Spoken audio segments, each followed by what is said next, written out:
Hello, and welcome to today's Commonwealth Club program. We are doing it virtually like we've been doing for the last 6 months now. My name is Raj Mathai. I will be your moderator tonight. I'm also the lead anchor at NBC Bay Area. As the club continues to do virtual events, right, it is the sign of the times.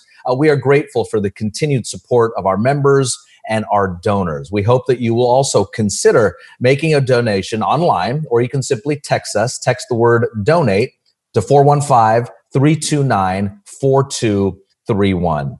I'm pleased to welcome John Mackey, the co-founder and CEO of Whole Foods Market. John has always been a leader with great awareness, integrity, and humility. And actually, I read his book just recently. It really pops out. This is a business leader, but also someone that really wants to lead by example, almost through a soulful purpose here. Since 1980, Whole Foods has been an incredible growth and innovation, has seen so much growth and innovation, including its acquisition, or as John likes to say, its marriage with Amazon. In his new book, Conscious Leadership, Elevating Humanity Through Business, John reflects on his own vision, virtues, mindset, and leadership in both business and society.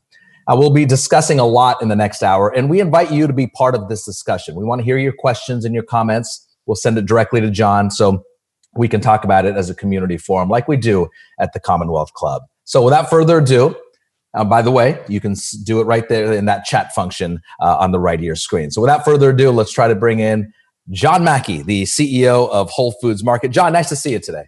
Good to see you too, Raj. So I guess nowadays, before we talk about anything, it's just kind of the way we are in society now. How you doing? How you feeling? And are you staying optimistic through all of this? I'm personally, my health is good. In fact, my health is really good because COVID is a wake-up call to get your immune system stronger, and I'm super healthy right now. I got back just recently from a 9-day backpacking trip on the Pacific Crest Trail up in Washington. It was very beautiful. So I feel very fit, and yeah, I'm doing pretty well. But 2020 sucks. It's been the worst year of my life. I think that's probably true for many people in America, millions and millions of people. It's been a terrible year. It's been very challenging, and we still got 4 months to go. So I'm looking forward to turning that calendar page. Yeah, I think you speak for a lot of us. It's interesting just who you are and what you do for a living, being at a market, something that we all go to every day or every week. You really see Americans on the ground floor. When you go into your own markets or just talk to your employees, what is the sense that you're getting? Is it just, gosh, we got to get to 2021, or is there some deeper sense and emotions that are coming out? Well, it varies a lot around the country, right? I mean, Whole Foods is it's in all the major cities in the U.S. People are afraid. The COVID's got people really shook up and they're scared. And our stores have always prided themselves on being places that people like to come and hang out. And now everybody's masked up. We got social distancing. Stay 6 feet away from everybody. So people, they're either shopping online. Our sales have tripled online in the last year, or they have come in with a list and they grab their food and it's just a transaction and they get out. So it doesn't have that magical experience that I think Whole Foods is somewhat famous for. Yeah. So the team members, it's been difficult. I mean, they've got to wear masks every day for, on their shift for 8 hours, and they got to go temperature checks every day. And they're supposed to be social distancing, so they can't connect with people as well. It's been a difficult year for everybody, but you know what? They have jobs, and so many people don't have jobs. So many of my friends have lost their businesses in the economic shutdown. So it's been a painful year for a lot of folks, and obviously a lot of people have died as well. So it's been a very difficult year. You talk about just people coming in there with their grocery list. I would ask this for any leader of a grocery store, Safeway, Whole Foods, Trader Joe's. Prices have gone up considerably in these last 4 to 6 months. So what's the easy explanation for that? Supply chain problems. And it's like supply hasn't been, it's been difficult to get the supply. And we forget food, the grocery stores don't make the food. I mean, we don't grow the fruits and vegetables, or we don't bring the meat and seafood there. You have to get that from farmers and ranchers and fishermen. And they've been affected by this virus as well, and there's been such a shift in the supply chain. I mean, think about it. I mean, so many Americans used to eat out. I mean, 50% of a lot of people's meals were eaten out, and that just pretty much disappeared completely. Whole Foods is prepared foods, and our stores dropped 75% when COVID hit. All of our salad bars, all of our hot foods, self-serve bars, they were all shut down. So there's been a huge change in people's habits. People are cooking more at home. And I just think a lot of that food inflation has been due to a supply crunch and competition for it. So I think it's there everywhere, and that'll settle back down again as we get normalized again. Hey, John, you wrote this book recently. First of all, you're a busy guy. Why sit down, write this book? I know it's not an ego thing. From everything I know about you, you're not an ego guy. Why write this book? Who you trying to help, and what's the real goal here?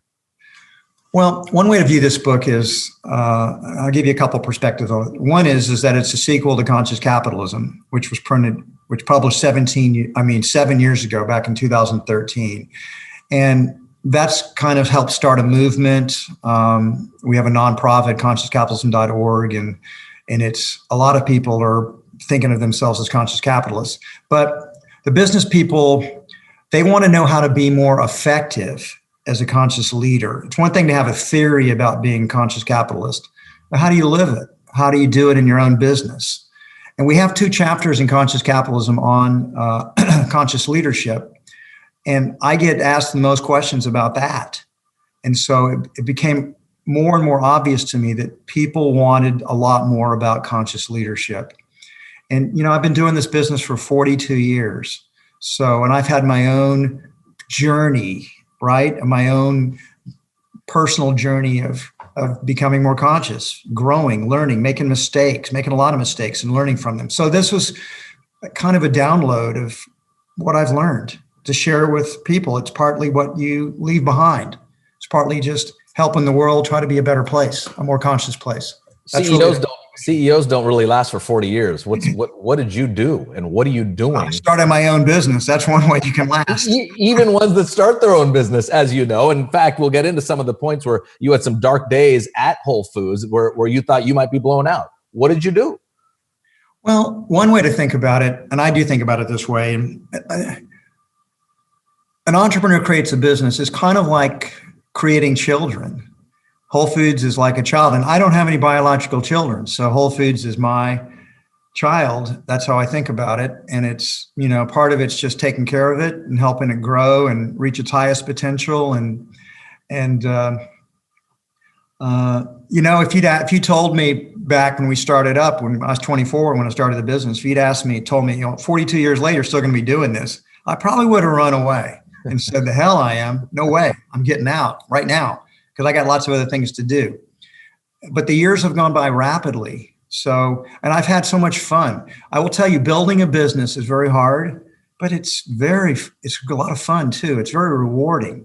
And I've watched people start out with the company as teenagers at 20 years old and watch them rise up and grow and get promoted and earn more money and buy houses and raise children and have grandchildren.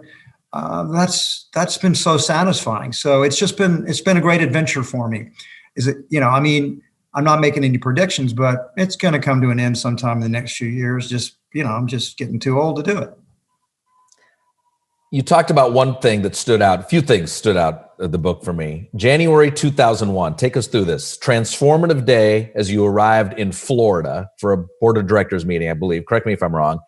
Quote, I went from riding the momentum of my natural skills to becoming a truly conscious CEO. What does that mean? And what happened January 2001 in Florida? Because there was a thought that you might be on your way out. Right. That's the very introduction of the book.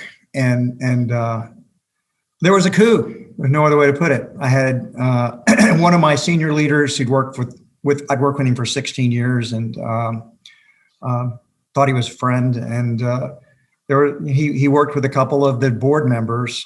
We had we'd started our own internet company called wholepeople.com back in the .com boom. And then that turned into a bust, and we sold off what was left of it. While I was working on that, I moved to Boulder, Colorado, and he stayed in Austin, and he got used to kind of running the company. And when I came back, and he really wanted to keep running it, I think. And a couple of directors didn't like me, and they tried to basically get me out, and it failed. The board rallied around me, and those two directors left, and that executive left. But it was a total wake-up call for me. It helped. Crisis is the greatest opportunity we have in life to grow. And generally in a crisis, people are afraid, and so they want to go back to a safe place. And I found in life that it's far better to lean into the crisis. It's far better to open yourself wider and lean into it. And if you do, you have a great opportunity to become more than you were before. It's just the best opportunity you have, but it's scary because you're in no man's land. You've never been there before. You could fail, you could fall. It's very scary. This could be more timely because we are in a crisis right now, nationally and internationally. Crisis. You also wrote about the post 9/11 crisis where Hotels.com was born and other things. What kind of things are you seeing now that could be born from this current crisis that we're in? This is one of, in my lifetime, I would say in the United States, this is the biggest crisis America has faced in my lifetime. And people are scared. They're scared of COVID. They're scared of fires. They're scared of riots. People are frightened. And there's great divisiveness in the country. There's different political views, and they're banging against each other. And so in some sense, I think our book is timely because what America needs is more conscious leaders in business, conscious leaders in politics, in education, in healthcare, in the military. We need leaders who will lead with love. We need leaders who will look for win-win-win solutions, try to find the higher ground that can unite Americans instead of us going to war with each other. I'm not saying that's easy, but that's what the times call for. And we need people to step up. We need conscious leaders to get up and lead and to get out there and try to bring more love to this situation and more looking for ways that we can all win and move forward together. And it's very challenging times right now, but that's what's being called for. Conscious leadership is being called for right now. And that's why I think our book is very timely. You do talk about love in this book and just loving your journey, loving your colleagues. Is that something, is it something that works? Is it tangible? Or is it kind of something like, oh, okay, there's John again. He's doing his meditation. He's growing his hair out long or whatever there is. Does it really work in this day and age? It does work. And it works at Whole Foods. We've been doing it for a long time, 40 plus years. And, one of the 100 best companies to work for 20 consecutive years. Whole Foods is a special place. It's not perfect. I'm not holding it up as a saint or the utopia because it's not. But we have a lot of love released in our company. And I talk about how we end all our meetings with appreciations, which is a gateway to opening up to love. And we team member happiness is one of our core values at our company. So we're constantly seeking ways to help people to flourish in the company. That there's this, we'll call it a myth out there, because I think it's a myth, that somehow or another business is this cutthroat, competitive thing, and you can't care about anybody else. It's just a bunch of greedy bastards running around trying to make as much money as possible. And that may be true for some people, sociopaths, but that's not the way most organizations operate. Most businesses they're creating value for all their stakeholders. They're creating value for their customers, for their employees, for their suppliers, for their investors, for the communities that they're part of. It's not a win-lose paradigm. It's a win-win-win. It's a win-win-win. That's the essence of what business is about. It's just not seen that way. And business people themselves sometimes don't see it that way. But that's how Whole Foods operates. And that's what we're trying to communicate in the book. There's a different and better way to be in the world. Truth-telling stood out to me. You brought up a story about Ford Motor Company and how they perhaps weren't being quite direct and honest with their employees, and then they flipped a switch. What was the switch, and how did it happen? Well, they got a new CEO, and that story, the new CEO, Ford was losing a ton of money, but he would be going through the reports on their goals, they'd be showing all this green, like they're being very successful, and not a lot of red. And he said, this is how can we be losing all this money every year and have all these goals be green? This is dishonest. And so he brought a new way of thinking to the organization that brought integrity back and truth telling. And that ended up being transformative for Ford at that time. It's difficult just in this political, and not just the president, but a lot of politicians. There's one set of fact, and then there's another set that they might tell the public. How do you navigate trying to tell CEOs and coach businesses through this when the political landscape is so questionable nowadays? I think it's easier for business people. When I talk about this, business people, remember, they are dealing with stakeholders every day. And so the paradigm that needs to shift is that the stakeholders are kind of struggling with one another. It's this win-lose framework that some are winning and some are losing. It's this polarity of opposites, that if you get rich, somebody else is getting poor. If you're successful, somebody else is losing.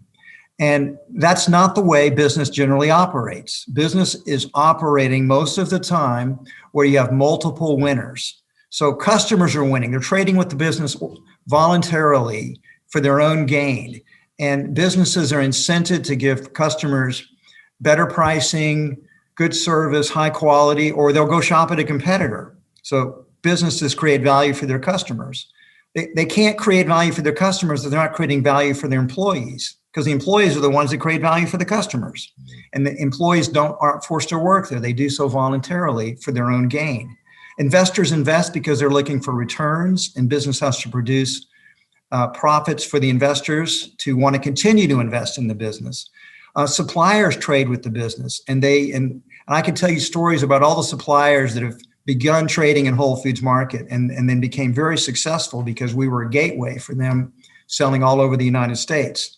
And then there's the communities that we're part of. We provide businesses, create jobs. They do philanthropy. They give taxes to the communities they're in.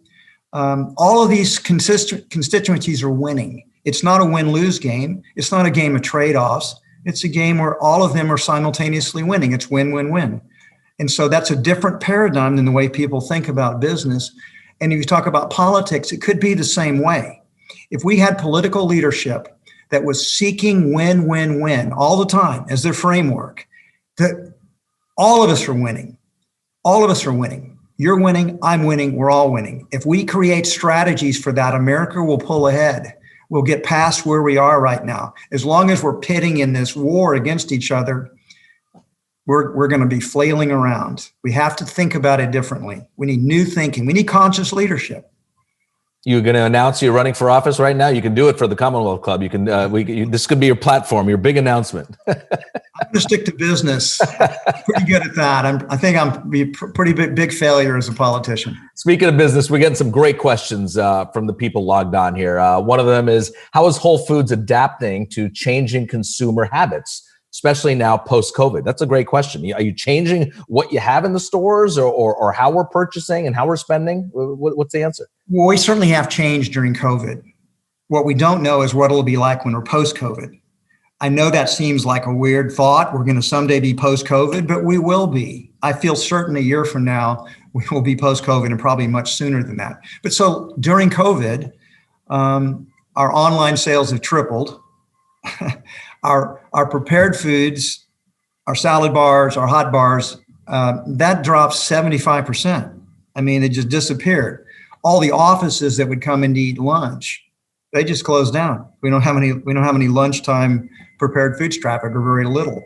But our meat, our seafood, our produce, our grocery, they all exploded because people were at home cooking. They weren't going out to restaurants. And so they started buying more of these other foods. And, we all know the story of toilet paper running out of stock, and it took a while for the supply chain to adjust to that.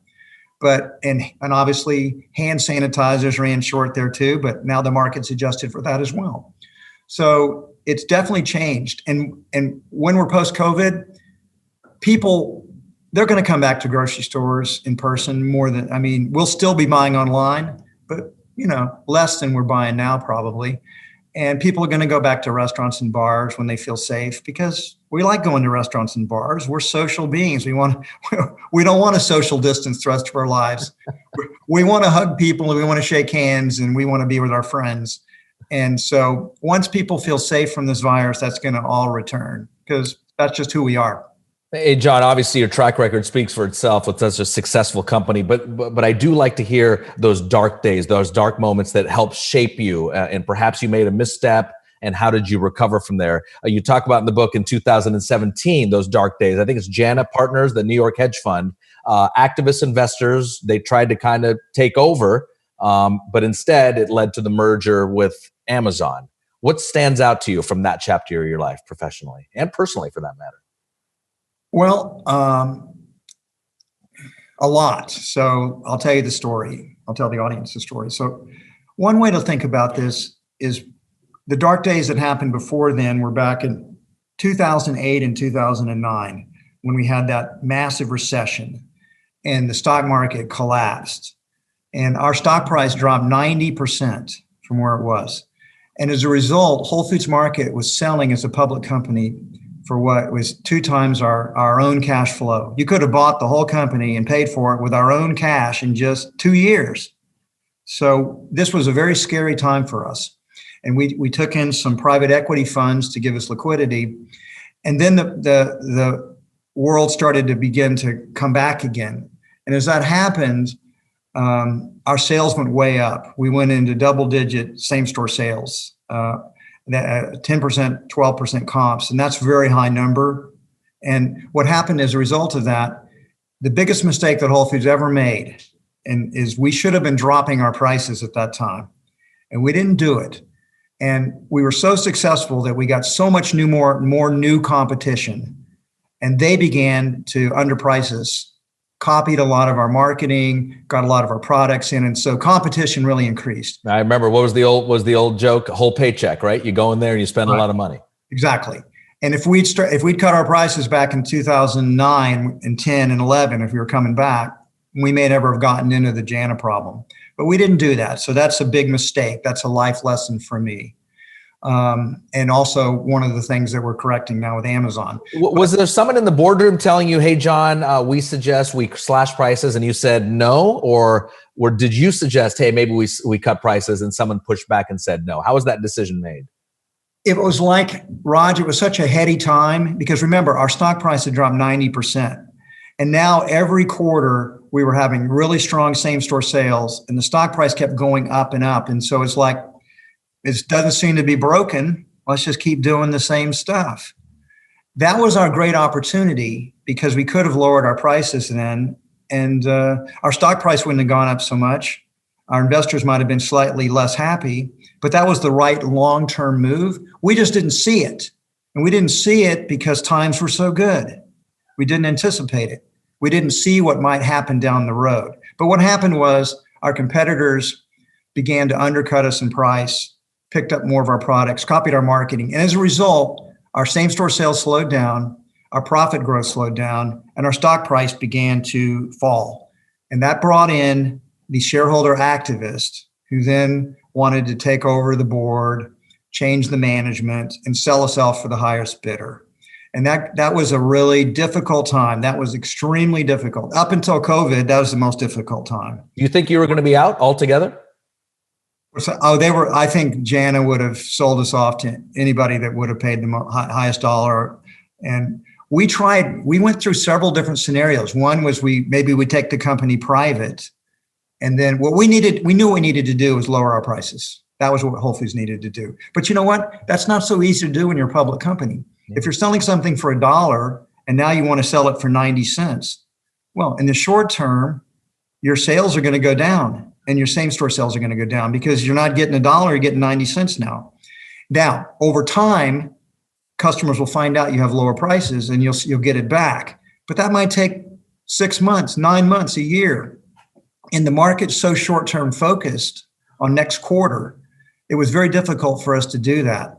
So we didn't know what to do. We tried all kinds of different win-win-win solutions, and we weren't sure. We talked to Warren Buffett. He wasn't interested. We take the company private. That was going to add so much debt that we thought that we might bankrupt ourselves. We talked to Albertsons as a potential acquirer, and that didn't work out, or we didn't really want to merge with them. And we weren't sure what to do. And then we thought maybe we're just going to fight JANA. We're going to just fight them. We can win. We can beat these guys. And then one day I just woke up. You know, I've been agonizing over what would be a win-win-win strategy. And I woke up one day, and first thing I thought of in the morning is, I know the answer. The answer is Amazon. I just knew it. And I thought, those guys, I think they want to get into grocery.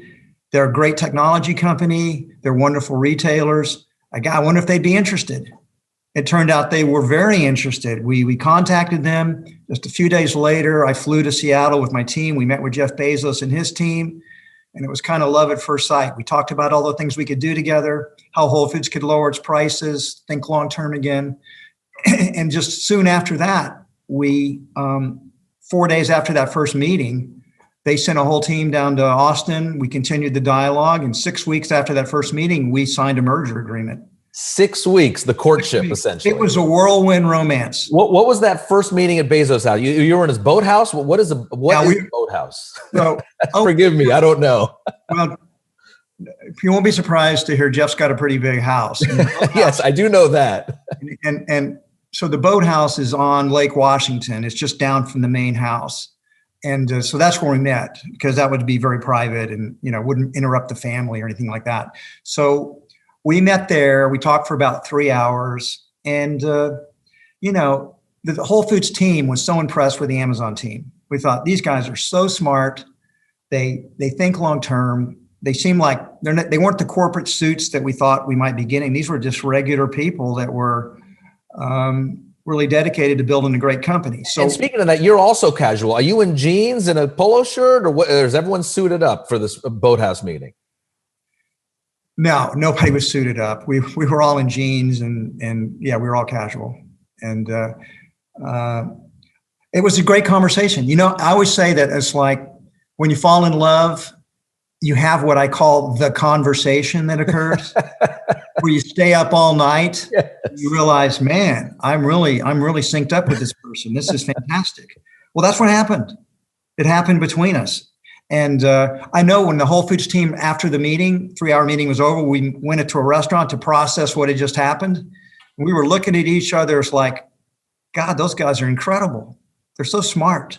They could finish our sentences for us. They really seemed to want to work with us. Yeah. And then it was like, gosh, did they like us too? Yeah, right. I've been there. Yeah, exactly. And they did. They liked us too. I found out later that they felt exactly the same way. They were so excited after the first meeting. And that's why we negotiated a quick deal, and we got married as quickly as we could. So, and it's, you know, hey, people ask me what it's like. Is it perfect? And the answer is, it's like being married. I mean, I've been married for 30 years. I love my wife with all my heart. I love about like 99% of everything about her. But, you know, there's the 1% that drives me crazy. Even 80% would be a big win on that. It's a pretty big number. I used to say 97%. My wife gave me a hard time about that 3%. Well, my wife's not here, so I can say 80%. We're okay. I hope she doesn't see the recording. What would you do differently with that deal? Because, and I'm focusing on this deal just because it's such a high-profile deal. Amazon, Whole Foods.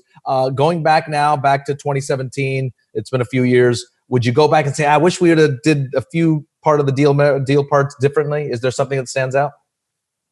Well, you always wonder whether you got the very best price you could have gotten. So you never know for sure. But I think we did. I think we got a good price. I think we got a better price than, I mean, we didn't get as good a price as we hoped we might get, but we got a better price than I thought we might get.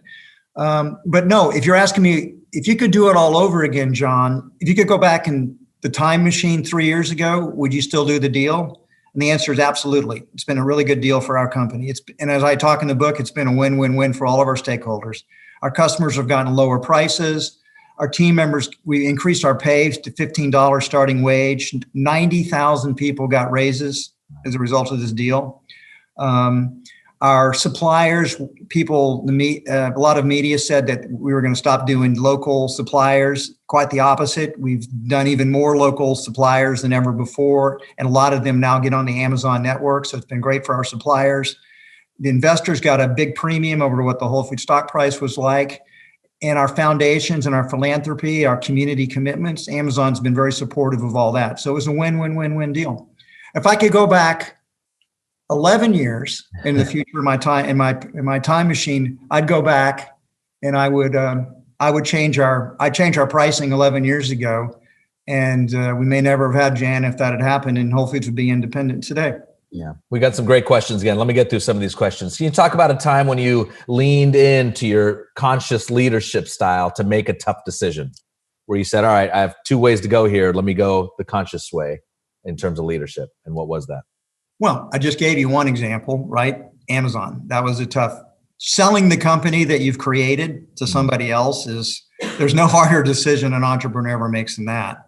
So I make this joke that basically, we literally, I'm like the father of Whole Foods, and we my daughter got married to the richest man in the world, literally.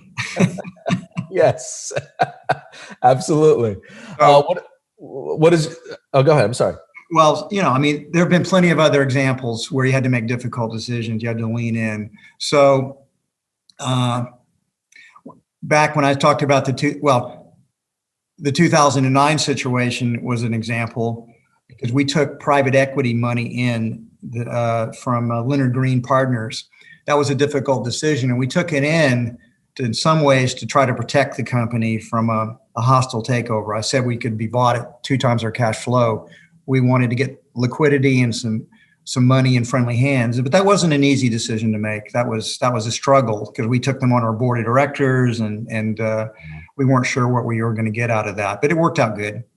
I told the story already about 2001 when I had a coup attempt, but I didn't talk about how I leaned into that, because I made a real commitment after that I was going to be a different kind of leader, that I was going to be far more, I was going to bond closer to my team. I was going to step up in my leadership. I was going to have to become more conscious. I was going to have to become a better leader. If I wanted to stay as the CEO of Whole Foods, I needed to become a much better leader. What were you lacking? What were you lacking, John, looking back on it now? Well, we won't call what I'm lacking, but maybe what was less developed. How's that? Sure. Well said. I was probably, I was younger. An entrepreneur, very driven, maybe not as patient, not as good a listener, not quite as compassionate. I didn't lead as much with love. The biggest difference between then and now is leading more with love, and really making that a big part of how I want to show up in the world. So I really had to develop that. Love is not just an emotion. Love is a skill. You develop love over time, because think about the different qualities of love that we talk about in the book. There's generosity, there's gratitude, there's care for others, there's compassion, there's forgiveness. There's all types of different ways that you have to practice those virtues to get good at it, to get more skilled at. Love's a skill, and the more you practice it, the better you get at it. So I dedicated myself to practicing that and getting more skilled in love. But the biggest mistakes that I've ever made in business, and I think this is probably true for most leaders, they're people mistakes. You promote the wrong person, you pick the wrong person, and then what are you going to do about it? How do you deal with that? The best mistake, the best decisions I've ever made have been people decisions, and the worst decisions I've ever made were people decisions, because ultimately your team is what leads to success. I mean, we talk about in the book at one point about how we tend to romanticize a few geniuses like Steve Jobs or Elon Musk or Jeff Bezos or Sergey Brin and Larry Page at Google. And these guys are brilliant, but they're successful because they have great teams that they've helped develop, that are leading the company to these high places. I mean, I can tell you, Jeff Bezos is a genius, for no doubt about it. But there are a lot of really smart people at Amazon that work with Jeff, and they really help make Amazon the great company that it is. people like Jeff Wilke and Dave Clark and so many others that I've met, Doug Harrington and Peter Krywick, and there's tons of them. They're just really, really capable people. You wrote about Jeff Wilke in the book, which was an interesting story about how he just stayed true to what he wanted to do. And eventually the success, or as the society determined success, it caught up to him, but he stayed true to his beliefs. Jeff's extraordinary, man. He's got extremely high integrity, he's whip smart. I feel very honored to have been able to work with him. He's leaving the company, he's retiring. I'm very bummed out about that. And he's one of the CEOs at Amazon, one of the co-CEOs, correct? Yeah. From the viewers now, from everyone in the audience. Well, here's one. What do you admire most about Jeff Bezos or Amazon? You know what I admire? I admire a few things about Jeff. So first of all, I'm an entrepreneur and Jeff's an entrepreneur in his bones. And I really like that about Jeff. Secondly, I find Jeff pretty easy to talk to. Not that I talk with Jeff that often, but when I have talked with him, he kind of just shows up as a very authentic guy. I think Jeff Bezos is very authentic, and I like that about him. And I think third, Jeff's really smart. And so I like smart people too. Yeah. So Amazon, I like the way I love many things about Amazon. I love how they think long-term, and very few businesses think as long-term as Amazon. They're thinking out 10 years. And I remember having a conversation about how are we going to be able to do, I'm not going to tell you exactly what it is, but I was saying, I don't see how we can do that. We don't even have that technology. How are we going to do that? And they said, we're going to invent it, and we will have it in 3 years. And guess what? 3 years. In 3 years. Can you just whisper it to us? No one's listening. Okay, we'll go through. Continue here. What is the best professional advice that you received? Again, these are audience questions. What's the best professional advice that you received? And I'll follow up. Who did it come from? Probably the best professional advice I ever got was my mentor, and that was my dad. When I started the business, I had absolutely almost zero business experience. I didn't take any business classes in college. I was studying humanities primarily. So I leaned pretty heavily on my dad to help me from age 24 to about age 40, about a 16-year period. And, honestly, the best advice I think my dad ever gave me about business, he said, John, you should try to make everything you do from the very beginning, try to make it positive cash flow, make it so it's not burning cash, but bringing cash in. Because if you're burning cash, you're always going to have to go back to these venture capitalists, and they're going to get more and more control of the business. And eventually they'll take control of the business and they'll throw you out, and bring in a professional manager. It almost happened. That's it. Well, that was after the VCs left. It didn't happen with the VCs. Got it. The VCs, Whole Foods went public in 1992, and they were pretty much off our board by 1994. And this happened 2000, 2001 when the coup happened. So that wasn't with the VCs. The VCs went away pretty happy. They made a ton of money on their investment in Whole Foods.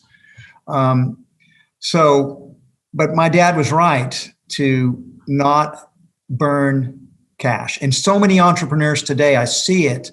They take venture capital money in and they talk about a burn rate, and they're just trying to scale up, and they're not trying to make money, and they get diluted down, and they get tossed off I often call venture capitalists, they're like hitchhikers with credit cards. You pick them up in your car, and as long as you get them to where they want to go, they'll help pay for the gas. Yeah. But if you get off track, if you get a little bit lost, they hijack the car and throw you out on the side of the road. I've seen that happen to tons of entrepreneurs over the years. And I didn't want that to happen to me. So instead, we made good money, took the company public, and we got the venture capitalists out of the car. Resonates especially around here in the Silicon Valley. Appreciate those comments.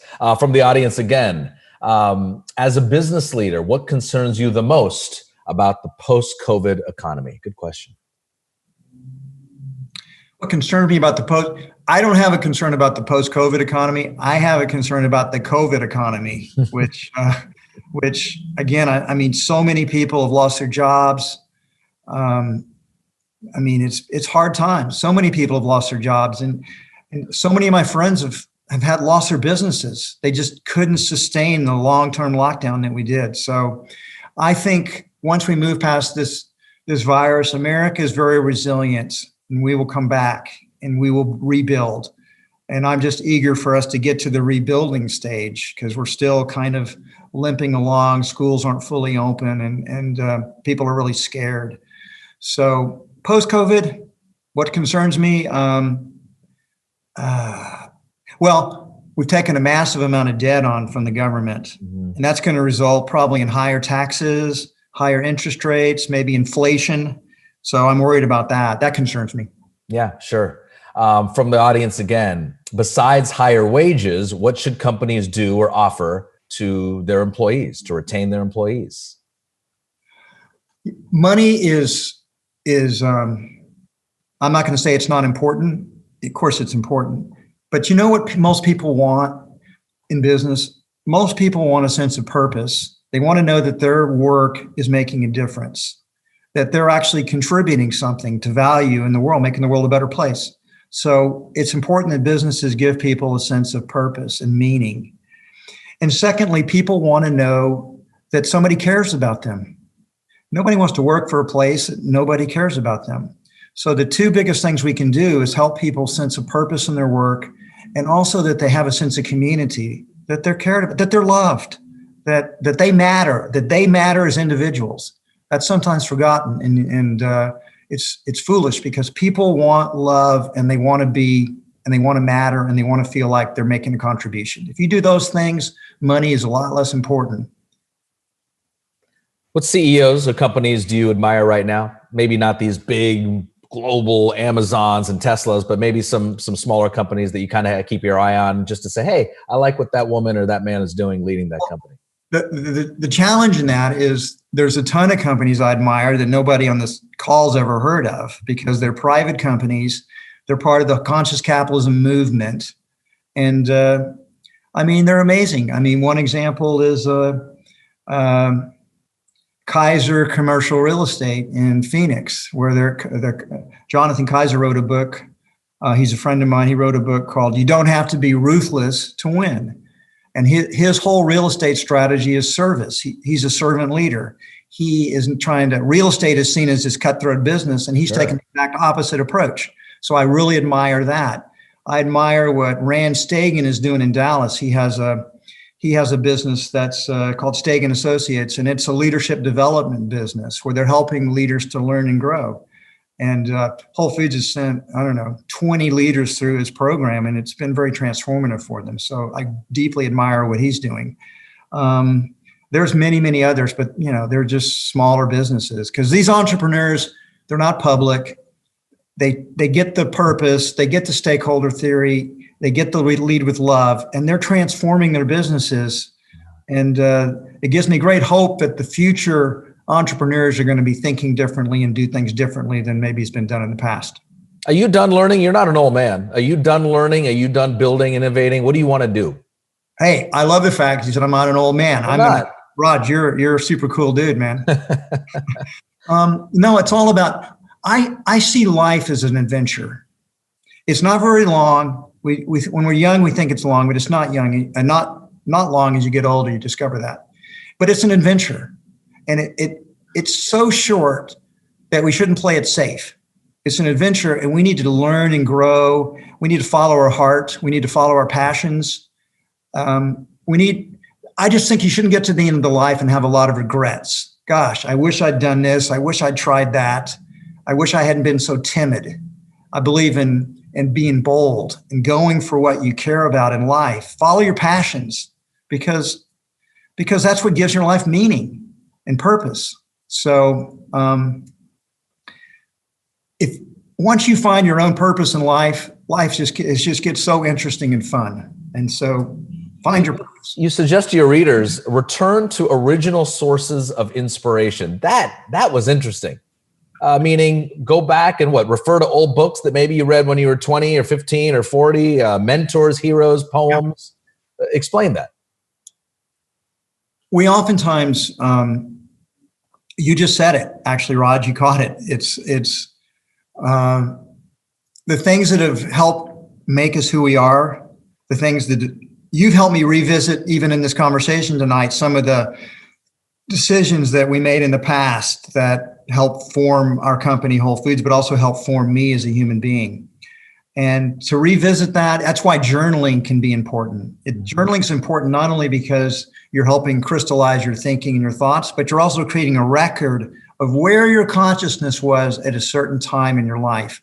And to go back and read that is interesting because, for one thing, you'll see that you've grown a lot since then. You're a different person now, but you'll also read it and you'll think, I knew some stuff back when I was 30 that I didn't think I knew. And so you see more continuity. It makes you more conscious. When you go back and read books that had a big impact on you, you reread them, it's like part of you is thinking, why did this book have such a big impact on me? It seems obvious, but it's only obvious because it had a big impact on you and you internalized it. And now it's become part of who you are. I can think of 3 books right now I want to reread from my 20s and 30s. Conversations with people, someone that helped you maybe? Is that part of this, going back and talking to a mentor from 15, 20 years ago? Who's had the biggest impact on me besides my father, without a doubt, is my wife. I mean, I think you grow. I think relationships teach you more than anything else. And the people that you're closest to, who know you the best, who love you, they can tell you the things nobody else will ever tell you. Right? And your best friends will tell you stuff when you're getting arrogant or you're being a jerk. You need people that love you to tell you, John, shut up, dude. You don't know what you're talking about. I can't believe you said that. You really hurt her feelings. What were you thinking when you did that? You should go apologize. I mean, we need people like that in our lives that help us to grow up and be more of an adult. So my wife has taught me a lot. I like to joke that I'm her big life project. Her job is to make me. She's doing a pretty good job. She needs a raise, and she's doing a pretty good job. Doing a pretty good job, but if you ask her, she'll tell you her work's only about half done. And your friends and your family. If you have children are great teachers. They will teach you a lot too. They certainly are. And journaling is interesting. I used to journal just personally when in my 20s, and I stopped. I think I want to get back into it because pick it up again. You don't have to do it. You don't have to do it every single day. Just do it some. It's a good habit just to spend an hour a week. Hey, do you go back into your stores daily, weekly? And do you identify yourself, or are you an undercover boss? And what do you look for if you do it? Well, one of the things I hate about COVID has been the lockdowns because I haven't been touring the stores very much. And frankly, if you're the CEO of a big company like Whole Foods, mostly you just hear about problems every day. But when you go tour stores and you connect with the team members and the customers, that's like totally energizing for me. I love doing it. I love meeting the team members. And I'm not undercover. They even if usually they know I'm coming and they fix the store up, but if they don't know I'm coming, they still it's like a joke. How fast will the word circulate? John's in the store. Do they have some sort of code like, I think I've heard some of the stores have a code. They do. I don't know what it is. But, I love doing that because the life of our business is in our stores. And I love being with our team members. I mean, I just love connecting with them because they're so amazing and they're taking care of our customers. So I've already decided, since COVID's lingering longer, that I'm just touring. I've got tours set up in the states that I can tour in. I'm in Texas right now, and a lot of the states have quarantined Texans. They won't let us into their states. But in the ones that I can travel to, I'm starting to visit the stores again, masked up, social distancing, not hugging anybody. I'm not shaking hands, but I'm still connecting with people. And I love it. Nothing better.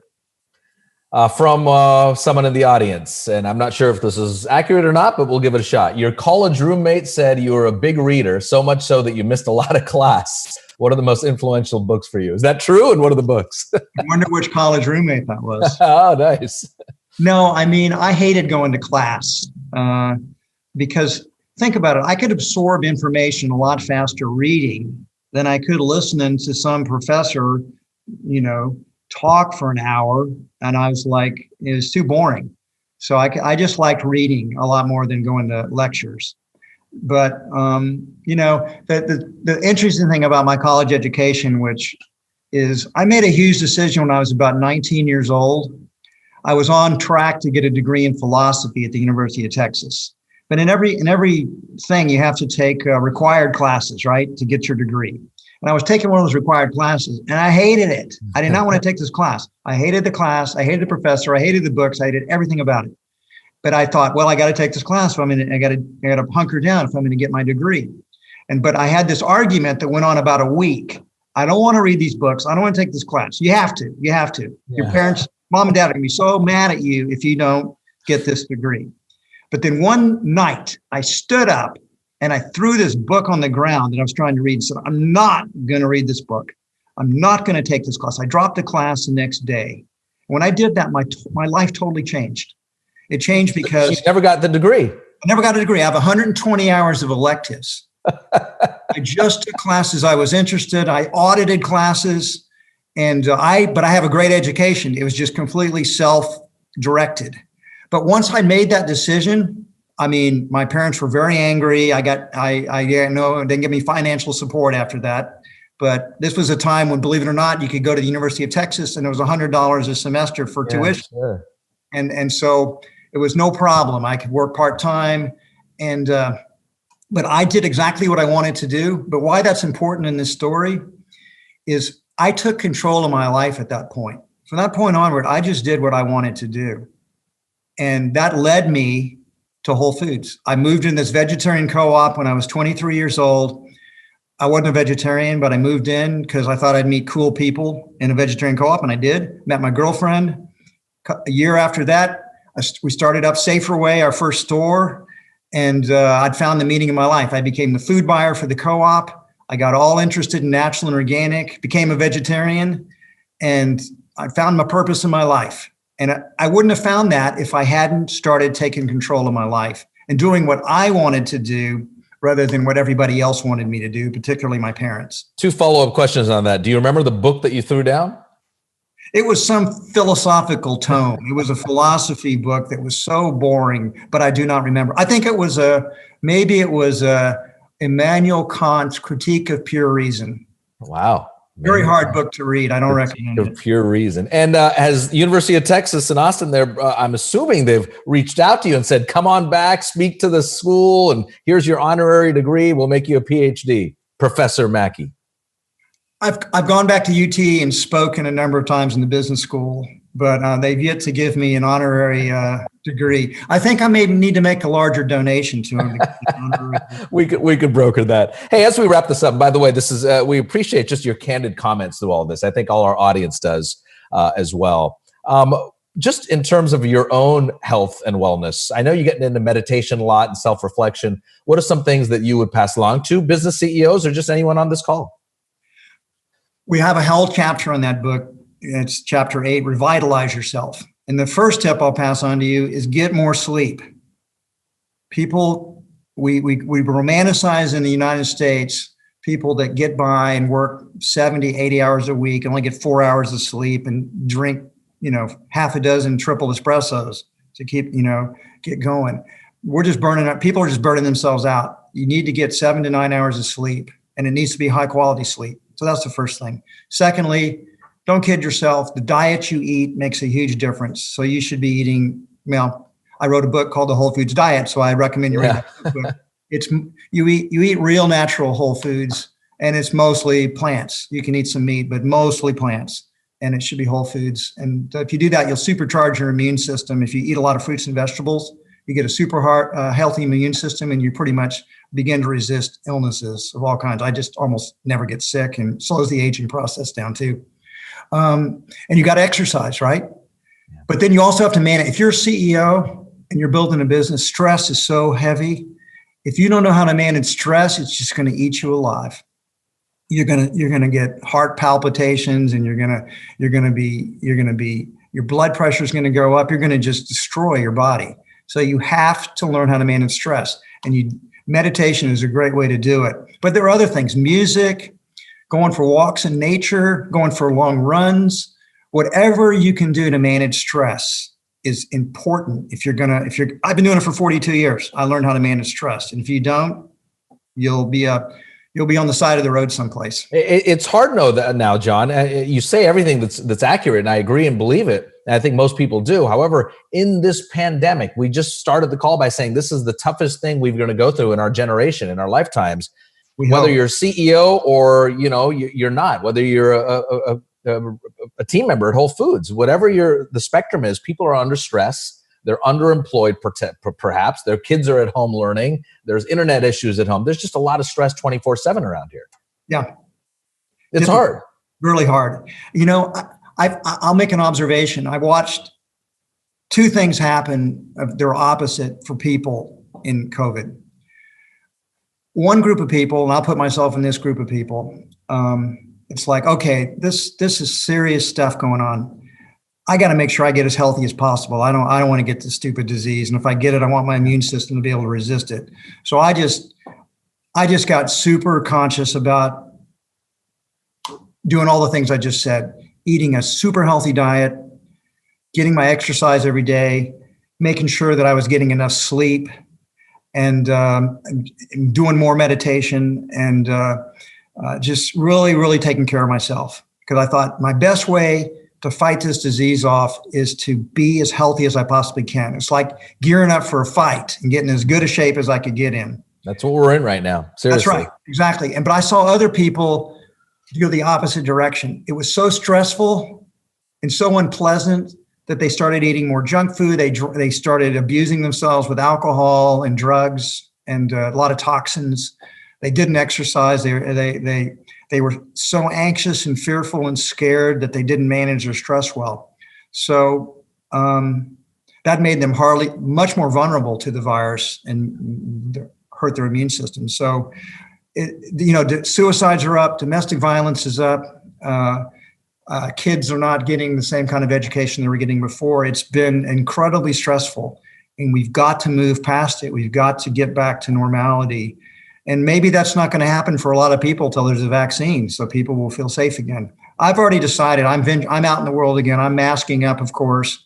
I'm following the rules, but I'm living my life again, because life goes on. There's no complete safe way to live. I'm just living as safe as I can while I'm living. Yeah. I'm tired of hiding. I'm not hiding anymore. I know, it's tough. Okay, a couple more minutes here as we wrap it up. From the forum, from the audience, are there any new innovations in grocery technology that's sparking your curiosity or that you're looking into implementing? And yes, give us some trade secrets. Yeah, I can't tell you what we're going to be implementing. We are going to be doing some real cool stuff in the next couple of years. Tangible differences that I can see, or is it behind the scenes stuff? Tangible stuff you'll be able to see. I'll tell you a story. So when this merger was first announced, the general thing was, oh my God, Amazon's going to completely transform grocery. And then a year passes and Harry Potter hadn't waved his magic wand yet, so nothing's going to happen. So people tend to overestimate the impacts of technology in the short run, and they tend to underestimate it over the longer term. But Amazon's continued to innovate and continue to learn and grow and continue to invent.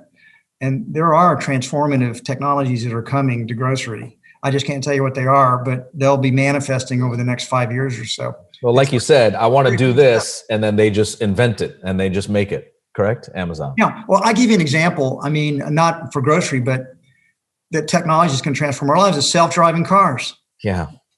It's happening. I mean, Tesla is there. Really, they've made so many innovations in their cars. They're largely self-driving. Other than, you got to keep your hands on the steering wheel, but that's what's going to happen in cars. I think America 20 years from now are mostly electrical cars that are self-driving, and that'll be completely transformative. Better for the environment, less automobile accidents. An old geezer like me in 20 years, if I'm still alive, will not have to be killing people because I'm not fit to drive anymore. You'll be around. And in Texas, there are no cars. It's all trucks. So we'll get trucks out to you ASAP. Hey, Tesla's got a Cybertruck on the way. You're 2 years away from that. John, it's a pleasure. Well, we look forward to, I think, I've read the book. I think a lot of people will get a lot of joy and encouragement and some knowledge from your book. So we appreciate your time. And next time you come out to the Bay Area, to the actual Commonwealth Club here in San Francisco, please drop by and don't be a stranger. Thanks, Raj. We end Whole Foods meetings with appreciation, so let me give you one. Oh. You did a fantastic job tonight. You are very, very seasoned professional. And I wish you were a news anchor that I could watch regularly, because I like your intelligence and your poise and your confidence. It was a pleasure to talk with you tonight. I appreciate that. And I appreciate your good energy. I'll take it right back to you. John Mackey, the co-founder and CEO of Whole Foods. Have a great week ahead, and we'll see you down the road, John. Thanks, Raj. You take care. Okay, what a great conversation there. We encourage you to pick up your copy of John's new book at your local bookstore. If you'd like to watch more of our virtual programs or support the Commonwealth Club, our efforts here, please visit us online, commonwealthclub.org. I'm Raj Mathai. Thank you, and see you next time. Bye, everybody.